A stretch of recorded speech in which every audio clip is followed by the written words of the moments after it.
Hey guys, welcome back. I wanted to make a video kind of going over some outdoor 400 tips and strategy that I've learned. I kind of just wanted to pass that knowledge on to you guys. Let's move on. All right, this is our track here. So we'll start by just splitting this up into your splits.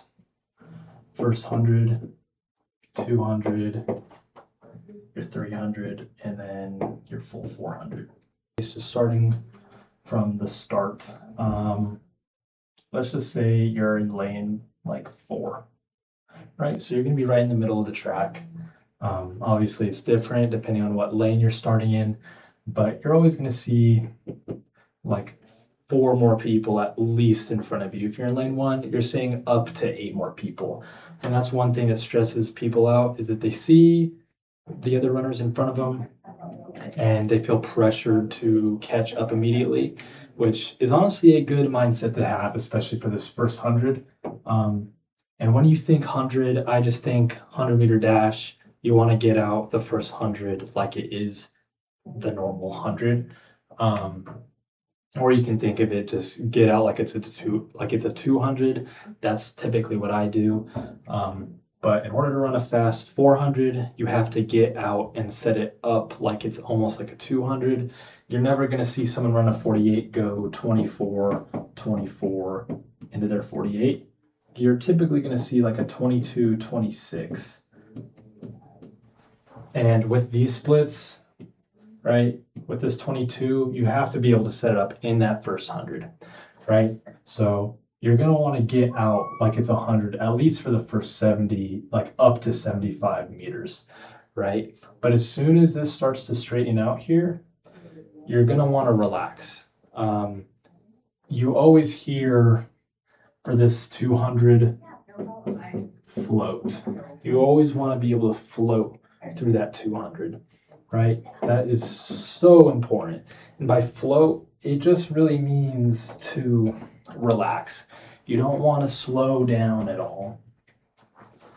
You just want to use this first 100 to get up to speed and smoothly, of course, right? You don't want it to go like this is the start and then you hit that first 100 and you're kind of like this, right? You want it to be like a gradual and then it flattens out, right? This is your 100 here, and that right there is your float phase. You just relax those arms, relax that face, open up your stride, because the hard part is coming up.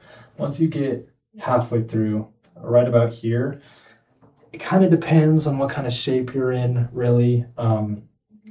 But once you're in really good shape, you'll start to kind of figure out that between like 200 to like this 150 mark is when you really need to start kicking, right? You're gonna start breaking the stagger, like you're here in the middle of the track and there's gonna be the people there. But by the time you come here, that stagger is gonna be more like that. Like you're gonna start getting even with these people that are ahead of you. And just remember, once you get to this point, it's honestly a mental game. Everyone else is tired. You're not the only one that's tired. You just gotta grit your teeth and go. But this is big arms. I always think big arms. And this first 200, it's almost like you're running downhill, right? When you run downhill, you can you open that stride up, right? And you're able to relax down the downhill. But then when you're going uphill, right, you kind of have to open your arms up again and drive your knees up high. That's what you want to think about for that next 200. This entire 200 here is uphill, while this one is a downhill. So it's almost like this. You think of your 400 like a V, right? Downhill, uphill. And then this last 100 here, you can't really train it, really.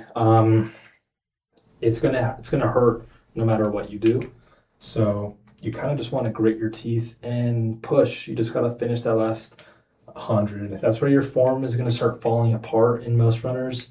And if you're able to just relax and stay smooth and feel the bounce in your face, then you'll be fine. You just got to swim to the finish. And sometimes some people have more grit than others, more mental resilience, and that's in the end what wins the race. So let me know what you guys think, and thank you guys for watching.